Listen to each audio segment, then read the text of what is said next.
Hey, welcome to Bass Steak Fishing. Like most of you, I'm sort of quarantined. I'm a junior high school English teacher, and so we're out of school for 3 weeks. We're doing this whole online schooling thing, figuring it out as we go. But I got a lot of free time because everything's closed, so there's nowhere really to go. I'm going to try to get out and fish tomorrow, but for today I figured I might as well pour some baits. And I'm going to bring you guys along with me to see how I not only pour the baits, but what I do to get these things ready to ship off to you if you buy them from me.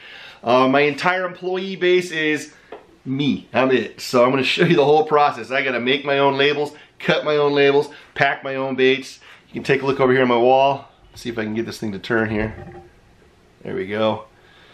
Got some baits ready to go for shipping. Also, you'll notice I'm down quite a bit because I've sold quite a bit of baits lately, but I haven't been pouring a lot of baits lately. So we're going to pour some baits, try to catch back up, try to get my supply back to where it should be.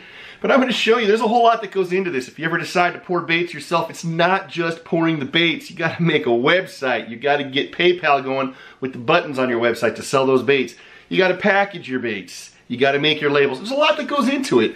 And more than likely, you're going to be doing this by yourself. I do it all by myself, and I'm going to show you how to do that today. So come along, we're making some baits today.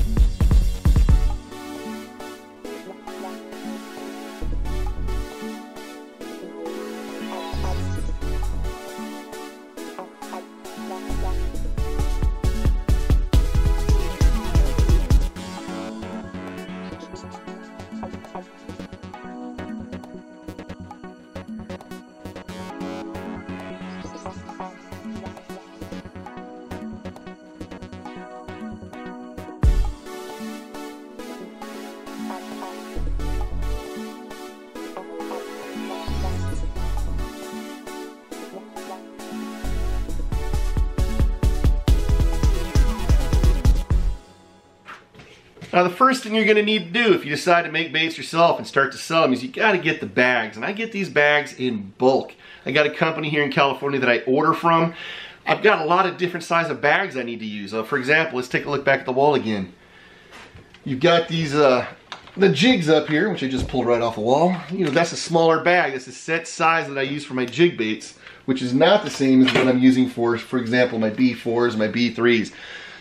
So you got to keep all of that in mind when you buy your bags. You got to know what you need, what you're going to use them for, and then buy them in bulk. It's going to save you a ton of money. All right, another thing you need to consider is labels. You're going to have to make your own labels. I designed my own labels. I've got my own Bass Steak Baits logo right here. And what I'm doing is I print these out 3 labels per sheet. I bought my own color laser printer. You can send off to have these the labels made for you, but that's going to cost a ton of money. There is very little profit margin in making your own baits. It's not, if you're looking to make money pouring these baits, you're not going to make much money. I do it because I enjoy it. It's fun for me. I like to see people catching fish with the baits that I pour. So for me, this is not really a money-making thing that I'm doing here because there's just not a lot of money to make. But you're going to have to learn how to save as much money as you can to make any profit at all. So I purchased my own color laser printer. That's pretty important. You're going to need a quality printer if you're making your own labels. I actually cut these out by hand. Every single bait that I sell to somebody, I've printed the labels, I've cut the labels, I've packaged all the baits. It's a one-man show. So we're going to go ahead and cut some of these labels out.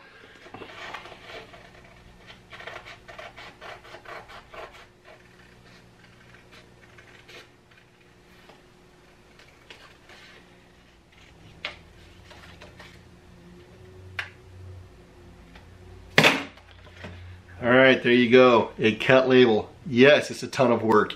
Yes, there's no money to make in this. Don't do this unless it's something you enjoy doing. And for me, I enjoy it. I like to get out, work in my garage, pour my baits, package my baits, sell my baits.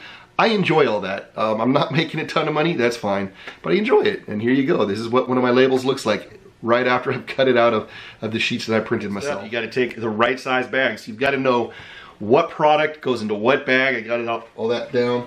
I'm going to take my secret recipe here, make sure it's mixed up pretty good. Put a little bit in each of my bags. That gives each of my baits a little bit of scent.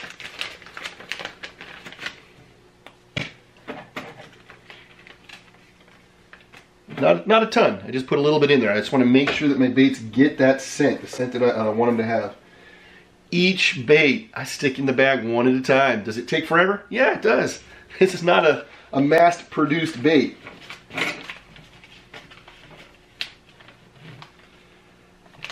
I know I'm taking all the glamour out of this so that you're thinking, man, I don't think I want to make my own fishing baits.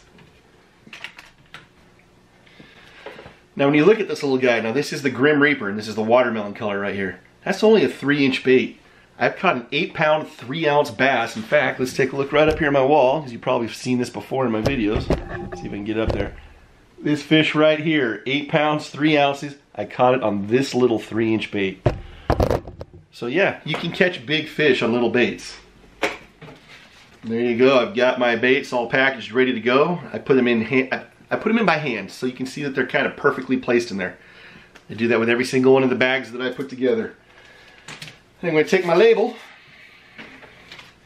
and I fold it right in half.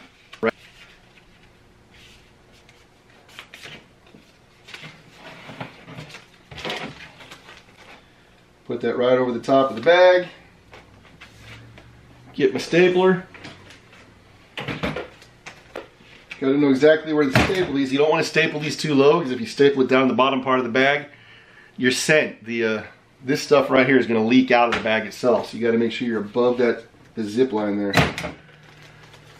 It's ready to go. I got a package of baits ready to ship off. I actually take a hole punch and I punch these. And I've done these so many times, I know exactly where I want that hole punch to go. And then when I have my completed bait, let's turn this again. Find the place where I keep these on my wall, right up here. You can see I've got an empty spot, because I'm out of baits there. And I'm starting to resupply. Keep that up. I'm going to do that for probably another 40 bags of baits in the next couple of days. Have a bunch of baits ready to sell again. It's not very glamorous. This is what it is. It's not an operation where I've got employees doing my work for me. I do it all. If you're interested in doing your own baits, you're probably going to do it the same way. You pour your baits, you make your labels, you print your labels. You're going to pack your bags, staple the labels on the bags, you're ready to ship them off. I know, not so glamorous, but a lot of fun. And these baits do catch fish. All right, that's all I got for you today. I'll see you next time on Bass Stake Fishing.